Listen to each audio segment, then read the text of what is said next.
Imagínate por un momento que estás en la boda más hermosa de tu vida, la de tu nieto adorado, rodeada de mariachis, flores y toda tu familia celebrando.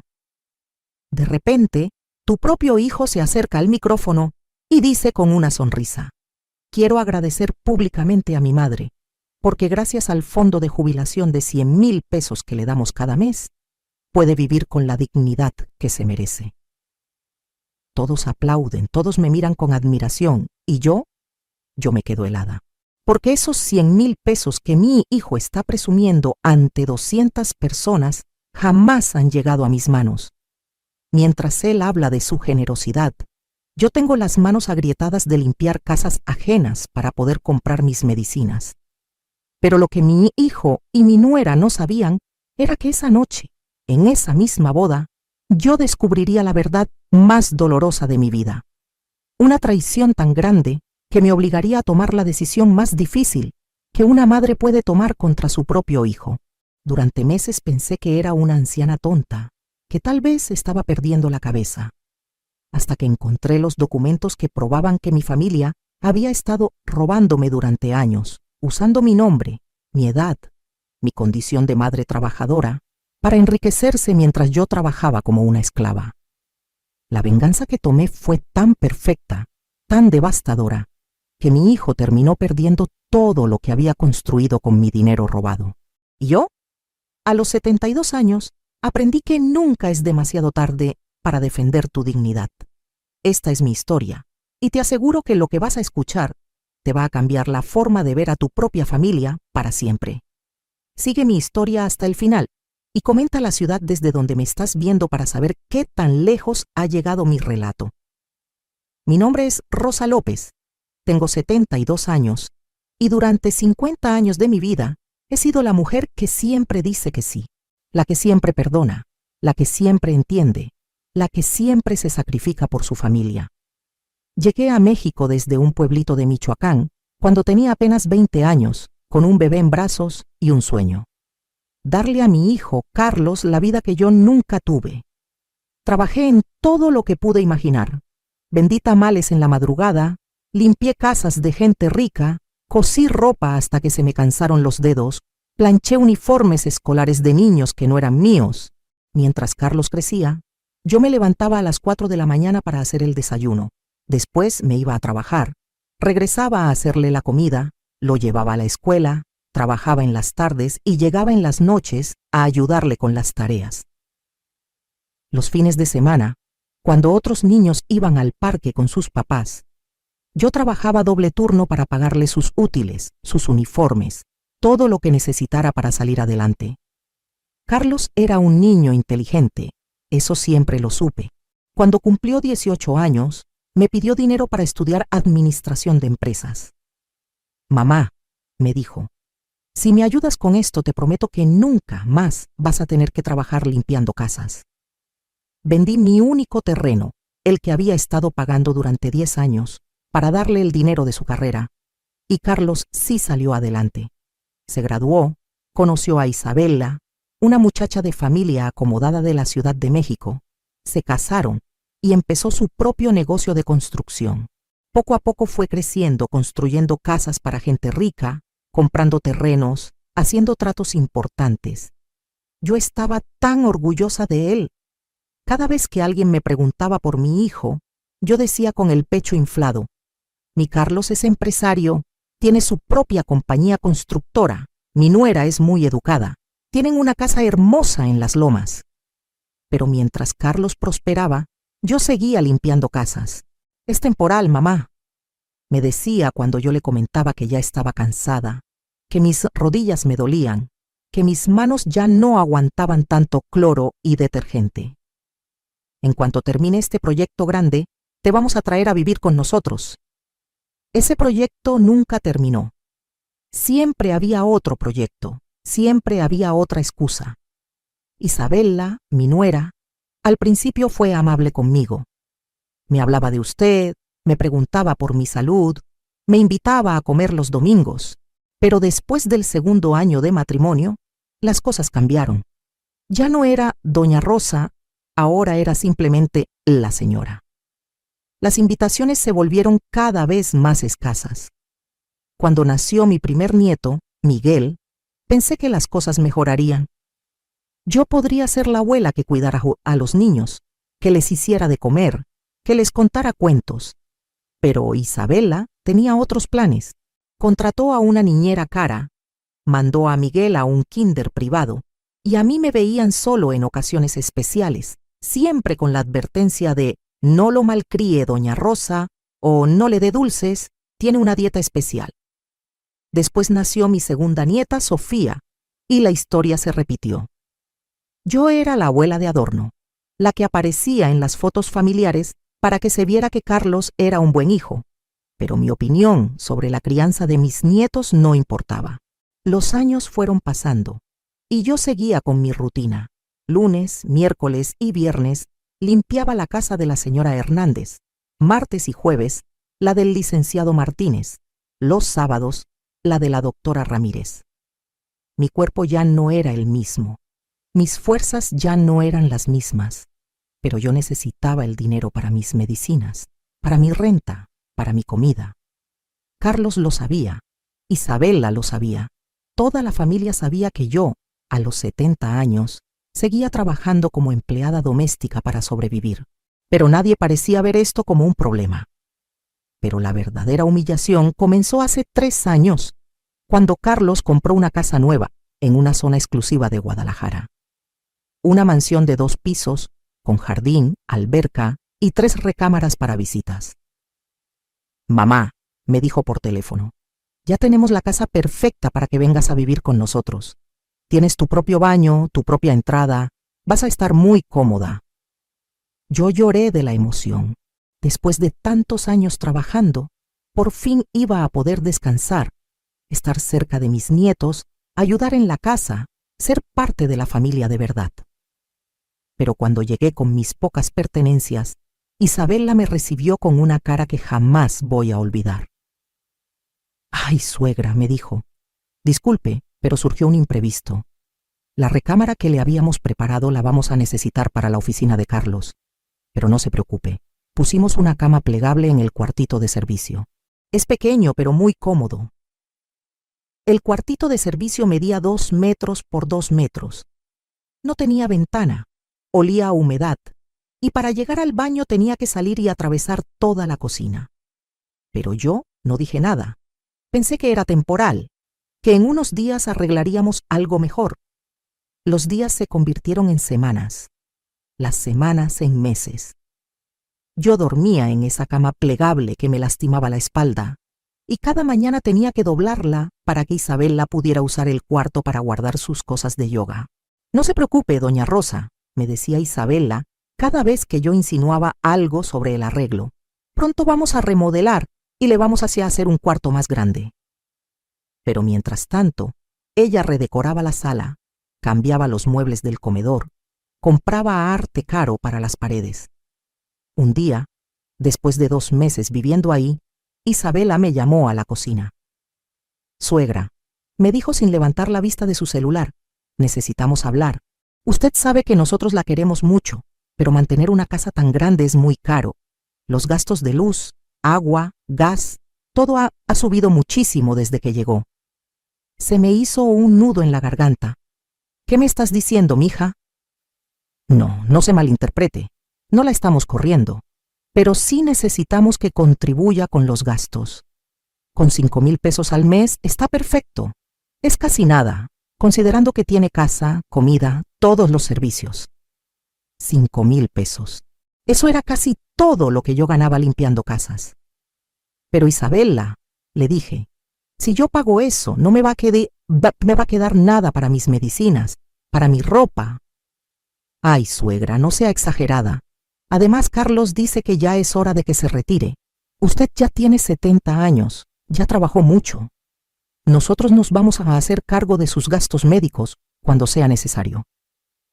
Esa fue la primera mentira grande que me dijeron a la cara, porque yo seguí trabajando, siguiendo pagando mis 5,000 pesos de renta, y cada vez que necesitaba algo para mi salud, tenía que pedirlo como si fuera una limosna. Pero lo que más me dolía era cómo me trataban delante de mis nietos, Miguel, que ya tenía 15 años, apenas me hablaba. Sofía, de 12, me veía como si yo fuera la empleada doméstica que vivía en el cuarto de servicio. Un domingo, mientras toda la familia comía en el comedor, yo estaba sirviendo la mesa como siempre hacía. Isabela estaba contándole a su hermana sobre su nuevo coche, un BMW blanco que acababa de comprar. Es que uno tiene que darse sus gustos, decía. La vida es muy corta para estar ahorrando todo el tiempo. Su hermana le preguntó, ¿y tu suegra? ¿Ya se jubiló? Isabela me miró con esa sonrisa falsa que ya conocía muy bien. ¡Ay, no! Ella sigue trabajando porque le gusta. Ya sabes cómo son las señoras de su generación. No saben estar sin hacer nada. Además, le da independencia. Yo me quedé parada ahí, con la charola de vasos en las manos, sintiendo cómo se me subía la sangre a la cara. Le gusta trabajar. Como si limpiar baños ajenos a los 70 años fuera mi pasatiempo favorito. Pero lo peor estaba por venir. Una noche, yo estaba acostada en mi cama plegable cuando escuché voces en la cocina. Carlos e Isabela estaban hablando, y por la pared delgada del cuartito de servicio se escuchaba todo perfectamente. «Ya me tiene harta tu mamá», decía Isabela. «Siempre anda de cara larga, siempre con sus indirectas de que está cansada, de que le duelen las rodillas. Si no le gusta vivir aquí, que se vaya a rentar su cuartito en otra parte». «Amor, no seas así», contestó Carlos. «Ella me ayudó mucho cuando yo era joven. Es mi mamá». «Exacto, Carlos. Te ayudó cuando eras joven. Ya pagaste esa deuda. Ahora tienes tu propia familia, tus propias responsabilidades. Tu mamá ya es una carga. Y encima vive gratis en nuestra casa». «No vive gratis. Paga su renta». 5,000 pesos, Carlos. Eso no alcanza ni para la luz que gasta con su calentoncito en las noches. Además, siempre está ahí. Siempre escuchando nuestras conversaciones, siempre metida en todo. Mis amigas ya me preguntaron si no me incomoda tener a mi suegra viviendo con nosotros. Yo me tapé la boca para no hacer ruido, pero las lágrimas me corrían por las mejillas. 50 años cuidando a este hombre, y ahora yo era una carga. «¿Qué propones?», preguntó Carlos. «Búscale un asilar barato, o que se vaya con algún familiar. Aquí ya no puede quedarse». Esa noche no pude dormir. Al día siguiente, mientras limpiaba la casa de la señora Hernández, no podía concentrarme. Cada vez que pasaba el trapo, se me llenaban los ojos de lágrimas. La señora Hernández, que ya me conocía desde hacía años, se dio cuenta. «Rosa, ¿qué tienes? Te veo muy triste». Yo no quería preocuparla, pero ya no aguantaba cargar con esa pena sola. Es que mi familia, ay señora, no sé ni cómo explicarle. «Ándale, cuéntame. A veces hablar ayuda». Y le conté todo. Le conté de la casa que vendí para pagarle la universidad a Carlos, de los años trabajando para que él saliera adelante, de cómo ahora me trataban como una empleada en mi propia familia, de la conversación que había escuchado en la noche. La señora Hernández me escuchó en silencio y cuando terminé, me puso la mano en el hombro. «Rosa», me dijo, «lo que te están haciendo no está bien. Tú no eres una empleada, eres la mamá. Y una mamá que se sacrificó toda la vida merece respeto, no humillaciones». Pero lo que pasó después iba a cambiar mi vida para siempre. Porque 3 semanas después de esa conversación que escuché, llegó la invitación de la boda de Miguel, mi nieto mayor. Y ahí fue donde descubrí que toda la humillación que había vivido era solo la punta del iceberg de una traición mucho más grande. La boda de Miguel iba a ser en el salón más elegante de Guadalajara. Cuando Isabela me entregó la invitación, me dijo: «Suegra, obviamente usted está invitada, pero por favor cómprese algo bonito para ponerse. Va a haber gente muy importante». Yo gasté los últimos pesos que tenía ahorrados en un vestido azul marino sencillo, pero decente. Me arreglé el pelo en una peluquería barata, me puse mis únicos zapatos buenos, que ya estaban gastados, pero los había limpiado hasta que brillaran. Llegué al salón y no podía creer lo que veía. Había mariachis, mesas decoradas con flores caras, un pastel de 3 pisos, meseros en uniforme sirviendo copas de champán. Todo era de lujo, todo era perfecto, debía haber costado una fortuna. Me senté en la mesa que me asignaron, junto con algunos primos lejanos y conocidos que casi no veía. Isabela había puesto a todas las familias importantes cerca del novio y la novia, y a mí me había colocado hasta atrás, como si fuera una invitada de cortesía. Pero yo estaba feliz de estar ahí. Mi nieto se veía hermoso en su traje, su novia era una muchacha dulce, y por una noche iba a poder olvidarme de todos mis problemas y celebrar con mi familia. Después de la cena, llegó el momento de los brindis. El papá de la novia habló primero, después algunos amigos, y finalmente Carlos se acercó al micrófono. Buenas noches a todos. Comenzó con esa voz segura que siempre había tenido desde joven. Quiero agradecerles por acompañarnos en este día tan especial para nuestra familia.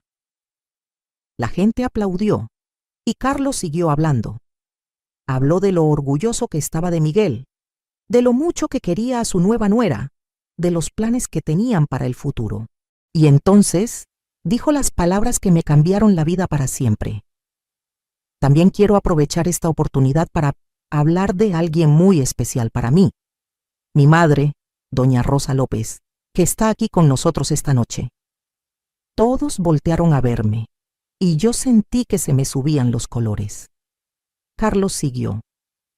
Mi mamá es la mujer más trabajadora que conozco, y gracias a Dios, Isabela y yo hemos podido retribuirle un poquito de todo lo que ella hizo por mí. Cada mes le damos un fondo de jubilación de 100,000 pesos para que pueda vivir con la dignidad que se merece después de tanto trabajo. El salón completo se llenó de aplausos. 200 personas aplaudiendo, gritando, ¡qué bonito! ¡Qué buen hijo! Así se hace. Yo me quedé helada en mi silla. 100,000 pesos al mes. Todos esos señores elegantes, esas familias ricas me estaban viendo como si yo fuera una anciana afortunada, que tenía un hijo maravilloso que cuidaba de ella. Pero yo sabía la verdad. Yo sabía que esos 100,000 pesos jamás habían llegado a mis manos. Yo sabía que al día siguiente me iba a levantar a las 5 de la mañana para ir a limpiar la casa de la doctora Ramírez, como hacía cada sábado desde hacía años. Carlos siguió hablando.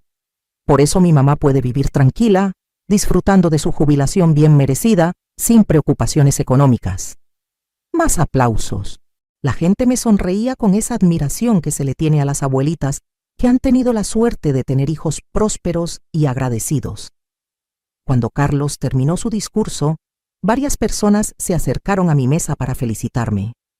«¡Qué suerte tiene, doña Rosa!», me decían. «¡Qué hijo tan maravilloso le dio Dios!». Yo solo sonreía y asentía, pero por dentro se me estaba revolviendo el estómago. Me sentía como una actriz representando un papel que no había escogido. Después de la cena, cuando el baile ya había empezado, me levanté para ir al baño. Necesitaba un momento a solas para procesar lo que acababa de pasar. Pero en el pasillo que llevaba a los sanitarios, me encontré con Isabela. Estaban hablando por teléfono, dándole la espalda, y no me vio llegar. Escuché que decía, «No, mamá, no te preocupes por los gastos de la boda. Con el dinero que sacamos cada mes del fondo de la abuelita, alcanzó perfectamente para todo». Se me pararon los pelos de la nuca. Me quedé escondida detrás de una columna escuchando. «Sí, mamá, 100,000 pesos cada mes. Es perfecto porque nadie cuestiona los gastos en adultos mayores, y la vieja ni siquiera sabe que existimos. Carlos le dice que es para su jubilación, pero obvio que ese dinero es para nuestros gastos». Isabela se rió. «¿Para qué le vamos a dar 100,000 pesos a una señora que vive en el cuarto de servicio? Con los 5,000 que paga de renta y lo poquito que gasta en comida, ya está más que cubierta». En ese momento, Isabela volteó y me vio. Se le cambió la cara completamente. «Tengo que colgar, mamá. Te hablo después». Guardó el teléfono y me quedó viendo con esa sonrisa falsa que ya conocía también. «Ay, suegra, ¿qué hace aquí parada? La fiesta está allá adentro». Yo la miré directo a los ojos. «Isabela», le dije con la voz temblorosa, ¿De qué dinero estabas hablando por teléfono? ¿Cuál dinero, suegra? No sé de qué me habla. Del fondo que mi hijo dice que me dan cada mes. Isabela se acercó más, y por primera vez la vi sin máscaras. Mire, doña Rosa, me dijo en voz baja pero firme. No sé qué cree que escuchó, pero mejor no ande inventando cosas. A su edad, a veces uno se confunde, ¿verdad? Yo escuché perfectamente lo que dijiste. ¿Ah, sí? ¿Y quién le va a creer? ¿Una señora de 70 años que limpia casas para vivir o una profesionista con maestría que mantiene un hogar como Dios manda? Sus palabras fueron como una bofetada. Isabela siguió. Además, suegra, usted vive en nuestra casa, come de nuestra comida, usa nuestros servicios. Si no está a gusto, las puertas están abiertas. Pero no vayan a andar inventando chismes sobre dinero que no existe. En ese momento llegó Carlos buscándonos. ¿Todo bien por acá? Los estaba buscando para la foto familiar. Isabela inmediatamente cambió su cara. Todo perfecto, amor. Tu mamá y yo estábamos platicando de lo hermosa que está la boda. ¿Verdad, suegra? Yo los miré a los dos. Mi hijo, con su traje elegante y su sonrisa de hombre exitoso. Mi nuera, con su vestido de diseñador y sus joyas caras. Y ahí estaba yo, la mujer que había sacrificado todo para que ellos pudieran tener esta vida de lujo. Sí, logré decir, está muy hermosa la boda. Pero esa noche, cuando llegué a mi cuarto de servicio y me acosté en mi cama plegable, ya no era la misma Rosa López que había salido en la mañana, porque ahora sabía la verdad. Y lo que no sabían Carlos e Isabela era que yo tenía algo que ellos jamás imaginaron que tuviera. Algo que había guardado en secreto durante años, esperando el momento correcto. Era momento de que supieran quién era realmente Rosa López. Al día siguiente de la boda, me levanté como siempre a las 5 de la mañana. Pero esta vez no fue para ir a trabajar. Esta vez fue para empezar a planear la lección más importante que mi hijo e Isabela iban a recibir en su vida. Mientras ellos dormían después de la fiesta, yo me fui caminando a la casa de mi comadre María, que vive a 6 cuadras. María es mi amiga desde hace 20 años, la única persona que siempre me ha dicho las verdades sin maquillaje. Comadre, le dije cuando abrió la puerta, necesito contarte algo, pero primero hazme un café bien cargado, porque lo que te voy a decir va sintiendo a necesitar toda tu atención. Le conté todo, desde el discurso de Carlos en la boda hasta la conversación que escuché de Isabela por teléfono. María me escuchó en silencio, pero yo podía ver cómo se le iba poniendo más roja la cara. ¡Hijos de su rechingada madre!, gritó cuando terminé de contarle. Rosa, eso no es ingratitud, eso es robo. Están usando tu nombre para sacar dinero y tú ni siquiera lo sabías. Pero comadre, ¿quién me va a creer? Como dice Isabela, ¿quién le va a creer a una vieja que limpia casas? María me agarró de las manos. Rosa, ¿te acuerdas de mi primo Javier, el que trabaja en el banco? Él me ha contado que estos fraudes pasan más seguido de lo que uno se imagina. Hijos que usan a sus papás para evadir impuestos o para sacar préstamos. Pero ¿cómo voy a probar algo así? Pues investigando, comadre. Si realmente están moviendo dinero a tu nombre, tiene que haber papeles, documentos, algo. Esa tarde, mientras Carlos e Isabela estaban en una comida familiar a la que, como siempre, no me invitaron, decidí hacer algo que jamás pensé que haría: revisar los papeles de mi hijo. Me metí a su oficina, que estaba en la planta alta de la casa.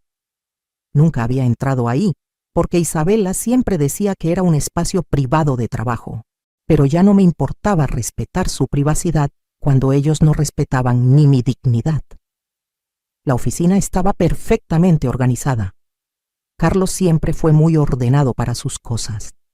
Había un escritorio grande, estantes llenos de carpetas y un archivero con llave. Pero la llave estaba puesta, así que lo abrí. Encontré carpetas marcadas con diferentes años: 2021, 2022, 2023, 2024. Abrí la del año actual y empecé a revisar. Había facturas, contratos, estados de cuenta bancarios. Todo estaba muy bien organizado, separado por meses. Cuando llegué a los estados de cuenta, casi se me sale el corazón. Ahí estaba, negro sobre blanco. Transferencia mensual, Fondo Rosa López, 100,000 pesos. Pero la transferencia no era para mí. Era para una cuenta que decía I. Vargas Consultoría. I. Vargas, Isabela Vargas. Revisé mes por mes. Enero, 100,000 pesos a I. Vargas Consultoría. Febrero, 100,000 pesos a I. Vargas Consultoría. Marzo, abril, mayo, todos los meses del año. Pero eso no era todo. También encontré las declaraciones de impuestos de Carlos. En la sección de deducciones aparecía apoyo a familiar dependiente, Rosa López, 1,200,000 anuales. 1,200,000 pesos al año que Carlos se estaba ahorrando en impuestos, diciendo que me los daba para mi manutención. Con las manos temblorosas, saqué mi celular y empecé a tomarle fotos a todos los documentos. No sabía muy bien cómo usar la cámara del teléfono, pero mi nieta Sofía me había enseñado lo básico el año pasado. Cuando terminé de fotografiar todo, guardé los papeles exactamente como los había encontrado y salí de la oficina. Me fui directamente a mi cuarto y cerré la puerta con seguro. Al día siguiente era lunes, y yo tenía que ir a trabajar a casa de la señora Hernández. Pero antes de irme, hice algo más. Fui a la cocina, donde Isabela estaba desayunando mientras revisaba su celular. «Buenos días, mija», le dije con la sonrisa más dulce que pude poner. «Buenos días, suegra. ¿Ya se va a trabajar?» «Sí, pero antes quería preguntarte algo. Ayer en la boda varias personas me felicitaron por el dinero que ustedes me dan cada mes. La verdad me dio mucha pena, porque yo no sabía que ustedes estaban hablando de eso con la gente». Isabela levantó la vista de su celular. ¿Ah, sí? ¿Qué personas? Pues varias familias. Todos muy contentos de saber que ustedes me ayudan tanto. De verdad me emocioné mucho saber que tienen tan buen corazón. Isabela me miró con desconfianza, pero yo seguí sonriendo inocentemente. La verdad, mija, a veces siento que soy una carga para ustedes, pero saber que me ven como familia, que se preocupan tanto por mi bienestar, ay, no sabes cómo me tranquiliza el corazón. No, suegra, para nada es una carga. Nosotros siempre vamos a cuidar de usted. Lo sé, mija, lo sé. Por eso me da tanto gusto que tengan tan buen corazón para ayudarme con mis gastos, aunque yo no sepa muy bien cómo funcionan esas cosas del dinero. Durante las siguientes 2 semanas, seguí comportándome como la Rosa López de siempre. La abuelita sumisa, la que no entiende de dinero, la que está agradecida por las migajas que le dan.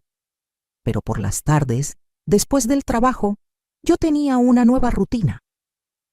Me iba con mi comadre María a ver a su primo Javier, que trabajaba en el banco. Javier me explicó muchas cosas que yo no sabía sobre cómo funcionaba el dinero, los impuestos, las cuentas bancarias. Doña Rosa me dijo en una de nuestras conversaciones, lo que le están haciendo no solo es moralmente incorrecto, también es ilegal. Están cometiendo fraude fiscal y apropiación indebida. Esto puede traerles problemas muy serios. Pero yo puedo hacer algo.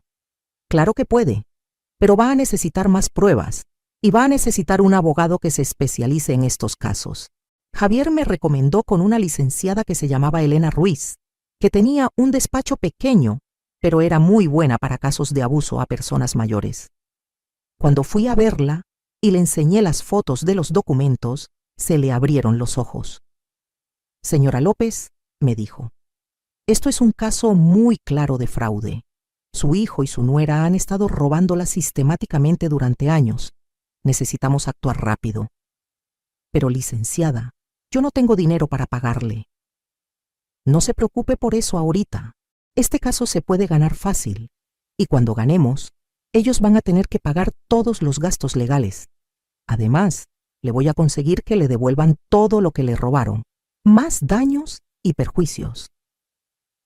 Durante esas semanas, mientras Carlos e Isabela seguían con su vida normal, gastando mi dinero robado Presumiendo su generosidad falsa, yo estaba construyendo el caso más sólido de mi vida.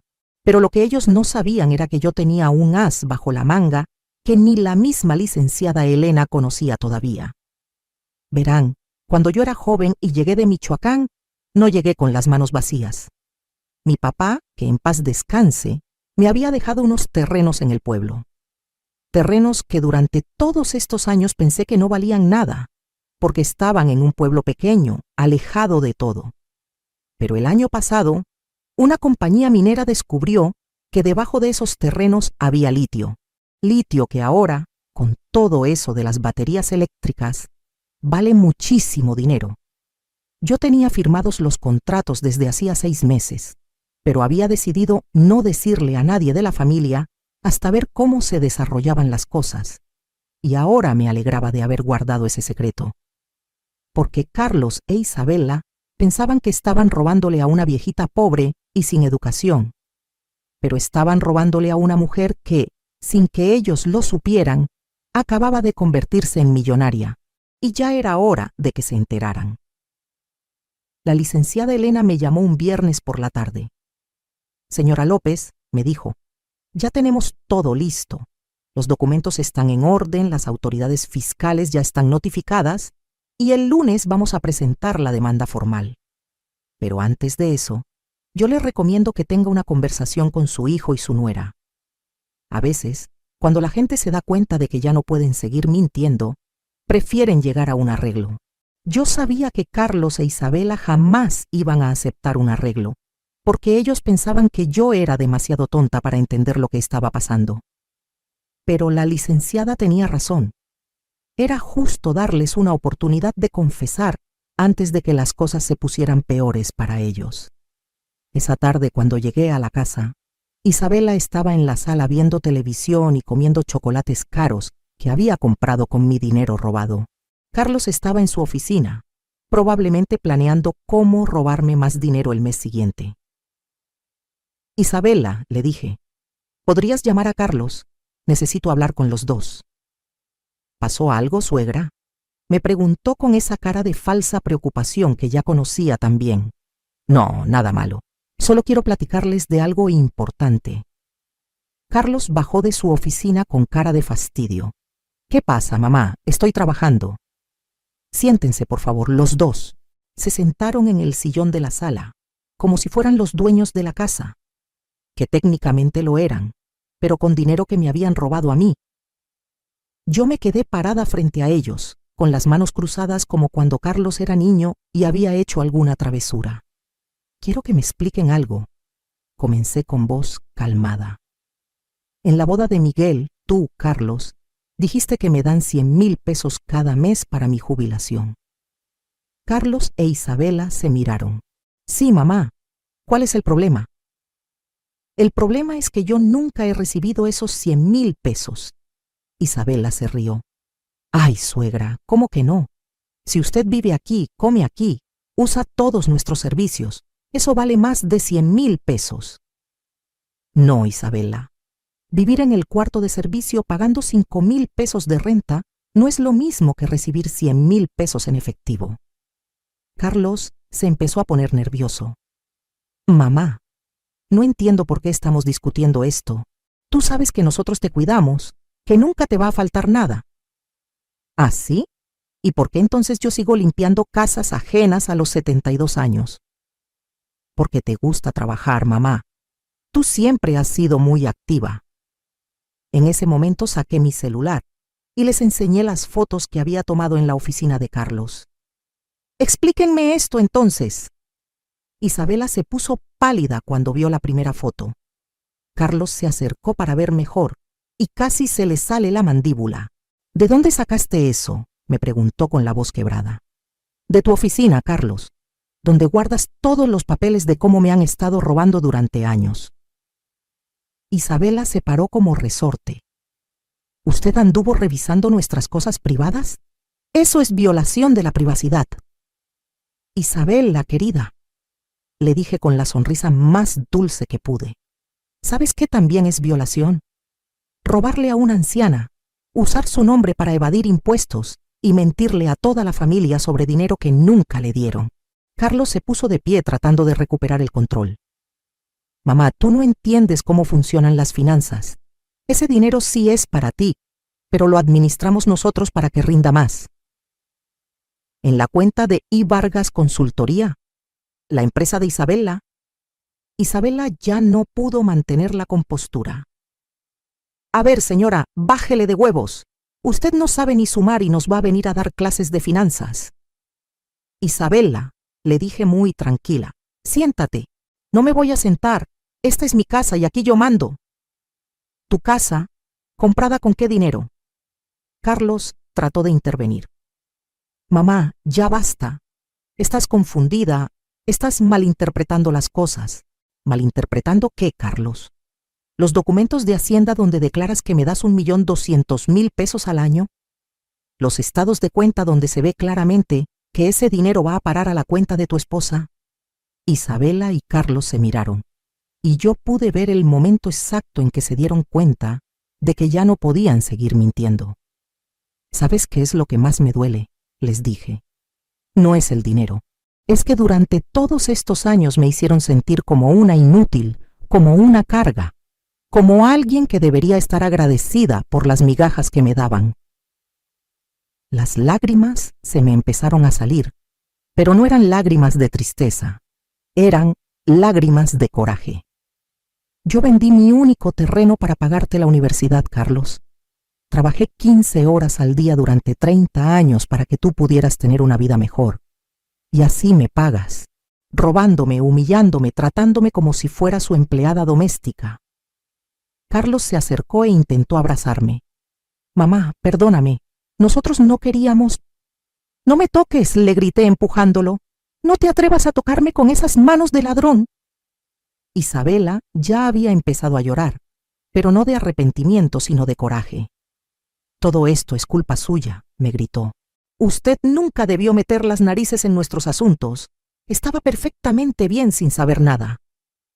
Sin saber que me estaban robando, sin saber que ustedes vivían como ricos con mi dinero mientras yo trabajaba como esclava. Sí, exactamente. Usted estaba bien, nosotros estábamos bien, todos estábamos bien hasta que se puso a investigar cosas que no le importan. En ese momento, supe que Isabela había mostrado su verdadera cara. Ya no había más máscaras, ya no había más mentiras bonitas. Carlos trató de calmarla. Isabela, cálmate, esto lo podemos arreglar. ¿Arreglar cómo, Carlos? Tu mamá ya sabe todo, y seguramente ya le fue a contar a medio mundo. Yo sonreí. No, Isabela, no le conté a medio mundo. Los dos se relajaron un poquito. Solo le conté a la licenciada Elena Ruiz, especialista en fraudes financieros y abuso a personas mayores. Se les cambió la cara completamente. Y también le conté al licenciado Javier Hernández del banco, que ya reportó el caso a las autoridades fiscales. Carlos se puso blanco como papel. Mamá, ¿qué hiciste? Lo que debía haber hecho hace años, Carlos, defenderme. Isabela empezó a gritar como loca. No puede hacer eso. Es su familia. No puede denunciar a su propia familia. Ustedes no son mi familia, les dije con una calma que ni yo sabía que tenía. Mi familia no me robaría. Mi familia no me humillaría. Mi familia no me haría trabajar como esclava a los 70 años. Carlos se derrumbó en el sillón. ¿Qué va a pasar ahora? El lunes se presenta la demanda formal. Fraude fiscal, apropiación indebida y abuso a persona mayor. Cada delito puede llevarlos a la cárcel. Isabela se me acercó con cara de desesperada. Suegra, por favor, piénselo bien. Si nosotros vamos a la cárcel, ¿qué va a pasar con Miguel y con Sofía? ¿Quiere que sus nietos crezcan sabiendo que su abuela metió a sus papás a la cárcel? Esa fue la gota que derramó el vaso. ¿Ahora resulta que yo soy la mala? Después de años de robarme, humillarme, tratarme como basura, ahora resulta que yo soy la que está destruyendo a la familia. Me acerqué a Isabela y la miré directo a los ojos. Tú destruiste esta familia desde el día que decidiste robarle a la abuela de tus hijos. y Carlos la destruyó desde el día que eligió el dinero sobre su madre. Pero podemos devolverte el dinero, dijo Carlos desesperado. Todo lo que sea, lo que tú digas. ¿Cuánto dinero, Carlos? ¿Los 100,000 pesos de este mes? ¿O los 2,400,000 pesos que me han robado en los últimos 2 años? Los números los dejaron helados. Ellos ni siquiera se habían dado cuenta de cuánto dinero habían robado en total. Además, seguí, ¿con qué dinero me van a pagar? ¿Con el dinero que van a robarme el mes que viene? Y entonces llegó el momento de darles la sorpresa más grande de su vida. Porque lo que ustedes no saben, les dije sonriendo, es que ya no necesito que me mantengan. Saqué de mi bolsa un folder que había estado cargando desde hacía una semana. ¿Ven estos papeles? Son los contratos de venta de mis terrenos en Michoacán. Terrenos que acaba de comprar una empresa minera. Les enseñé la primera página del contrato, donde aparecía la cantidad. 12 millones de pesos. Isabela se desmayó. Literalmente se desmayó y se cayó al suelo. Carlos se quedó con la boca abierta, leyendo el papel una y otra vez. Así es, les dije, mientras Isabela se recuperaba en el suelo. La viejita tonta que ustedes estuvieron robando todos estos años, resulta que es millonaria. Pero mamá, ¿por qué nunca nos dijiste? Porque quería ver hasta dónde llegaban, Carlos. Quería ver si en algún momento su conciencia les iba a pesar más que su ambición. Isabela se levantó del suelo, con los ojos rojos y el maquillaje corrido. ¿Y ahora qué?, me preguntó. Ahora, les dije, ustedes van a aprender lo que se siente que te roben la dignidad. 3 meses después de esa confrontación, mi vida había cambiado completamente. El lunes siguiente, tal como había prometido, la licenciada Elena presentó la demanda. Pero lo que pasó después fue más satisfactorio de lo que yo jamás imaginé. Resulta que cuando las autoridades de Hacienda empezaron a investigar las finanzas de Carlos, descubrieron que el fraude era mucho más grande de lo que pensábamos. No solo habían usado mi nombre para evadir impuestos, también habían falsificado documentos para obtener créditos bancarios, habían mentido sobre sus ingresos reales y tenían varias empresas fantasma. Isabela, que se creía muy inteligente con su maestría y sus estudios, había dejado un rastro de evidencias que cualquier contador principiante podría haber seguido. El escándalo fue tan grande que hasta salió en los periódicos locales. Empresario constructor defrauda a su propia madre de 72 años. Nuera profesionista organiza esquema de robo familiar. Los titulares eran devastadores para ellos. Carlos perdió todos sus contratos de construcción. ¿Quién iba a confiar en un hombre que le roba a su propia madre? Isabela perdió su trabajo en la empresa de consultoría donde trabajaba. Nadie quería tener empleados con antecedentes penales por fraude. La casa donde yo había vivido en el cuarto de servicio fue embargada por el banco. Resulta que gran parte de los pagos de la hipoteca los habían hecho con mi dinero robado. Así que el juez determinó que la casa me pertenecía parcialmente. Miguel y Sofía, mis nietos, vinieron a verme una tarde. Estaban confundidos, dolidos, avergonzados. «Abuela», me dijo Miguel, «nosotros no sabíamos nada de lo que estaban haciendo papá y mamá». «Lo sé, mijito», le respondí abrazándolos a los tú. «Ustedes no tienen la culpa de las decisiones que tomaron sus papás». «¿Es cierto que eres millonaria?», me preguntó Sofía con esa curiosidad inocente de los niños. «Es cierto, mi amor. Pero ¿sabes qué es lo más importante? Que ahora sé quién me quiere de verdad y quién me quería por mi dinero». Los dos se quedaron callados un momento. «Nosotros te queremos, abuela. No por el dinero, sino porque eres nuestra abuela». Esa tarde lloré, pero eran lágrimas de alivio. Al menos mis nietos estaban bien. Al menos ellos no habían perdido el corazón. Carlos e Isabela fueron sentenciados a 3 años de cárcel cada uno, aunque probablemente saldrían antes por buena conducta. Además, tenían que pagarme una indemnización de 5 millones de pesos por daños y perjuicios. Yo podría haber sido cruel, Podría haberlos dejado pudrirse en la cárcel sin ayudarlos, pero decidí ser mejor persona que ellos.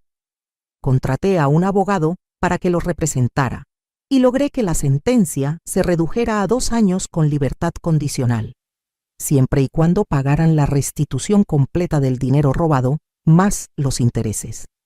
Pero las condiciones eran muy claras. Tenían prohibido acercarse a mí sin mi autorización. Si querían ver a sus hijos, tenían que pedirme permiso.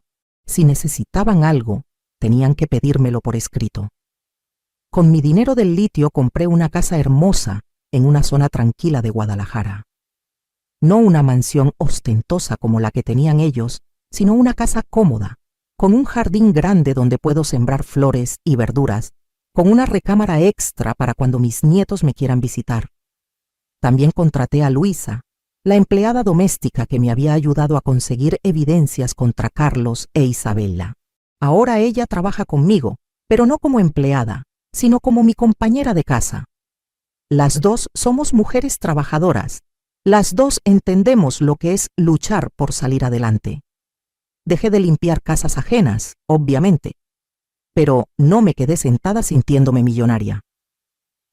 Con parte de mi dinero, abrí un centro de apoyo para mujeres mayores que estuvieran pasando por abuso familiar o financiero. El centro se llama Rosa López, y ahí ayudamos a señoras como yo que han sido víctimas de sus propias familias.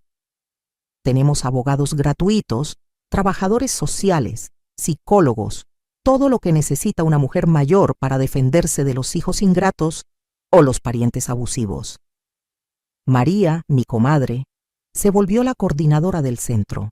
Ella tiene la experiencia de haber visto tantos casos en el barrio y tiene la paciencia para escuchar a las señoras que llegan llorando porque sus familias las están maltratando.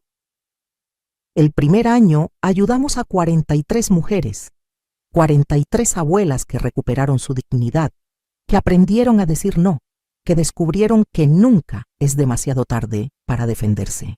Una de ellas era doña Carmen, de 68 años, que vivía en el garage de la casa de su hija porque la nuera no la quería adentro.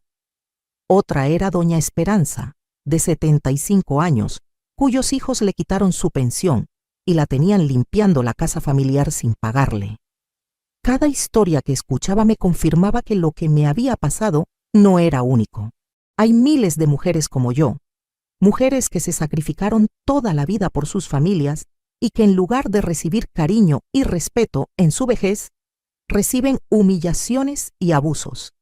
Pero también cada mujer que logramos ayudar me demostraba que sí se puede cambiar la situación, que sí se puede recuperar la dignidad, que sí se vale defenderse aunque sea contra tu propia familia. Carlos me mandó una carta el año pasado, una carta pidiendo perdón, diciendo que había reflexionado mucho sobre lo que había hecho, que se había dado cuenta de lo mal que me había tratado. Mamá, escribía, sé que no merezco tu perdón, pero quiero que sepas que todos los días pienso en ti, en todo lo que sacrificaste por mí, en cómo te pagué con ingratitud y robos. Si pudiera regresar el tiempo, haría las cosas diferentes. La carta era bonita, parecía sincera, pero yo ya había aprendido a no creer en palabras bonitas sin acciones que las respaldaran. Le contesté con una carta muy corta. Carlos, el perdón no se pide con palabras, se gana con acciones. Cuando demuestres con hechos que has cambiado, podremos hablar. Isabela nunca me pidió perdón. Según me contaron mis nietos, ella sigue diciendo que yo exageré todo, que ella no hizo nada malo, que solo administraba el dinero de una manera diferente. Esa actitud me confirma que tomé la decisión correcta. Algunas personas nunca van a entender el daño que causan, nunca van a aceptar la responsabilidad de sus acciones. Hoy, a mis 74 años, tengo una vida que jamás imaginé que podría tener. Despierto cuando quiero, desayuno tranquila en mi jardín, paso las mañanas en el centro ayudando a otras mujeres, las tardes las dedico a mi casa y mis flores. Los fines de semana, Miguel y Sofía vienen a visitarme. Cocinamos juntos, vemos películas, platicamos de sus planes para el futuro. Ellos han entendido que el dinero no es lo más importante de la vida, que la honestidad y el respeto valen más que cualquier cantidad de pesos. A veces me preguntan sobre sus papás, y yo siempre les digo la verdad. Sus papás cometieron errores muy graves, pero ustedes no son responsables de esos errores. Ustedes pueden elegir ser diferentes. Si alguien me hubiera dicho hace 2 años que a los 72 años iba a tener el valor de enfrentar a mi propia familia, de meterlos a la cárcel, de empezar una nueva vida como mujer independiente, no le hubiera creído. Pero la vida me enseñó que nunca es demasiado tarde para defenderte. Nunca es demasiado tarde para exigir respeto. Nunca es demasiado tarde para decir hasta aquí. Si estás escuchando mi historia y estás viviendo algo parecido, quiero que sepas que no estás sola, que sí se puede salir de esa situación, que sí vales la pena, que tu dignidad no tiene precio, no importa que sea tu hijo, tu nuera, tu esposo o cualquier familiar. Si te están maltratando, si te están robando, si te están faltando al respeto, tienes derecho a defenderte. Yo era una señora de 70 años que limpiaba casas y vivía en un cuarto de servicio. Si yo pude cambiar mi vida, tú también puedes. El respeto no se ruega, se impone. La dignidad no se mendiga, se defiende.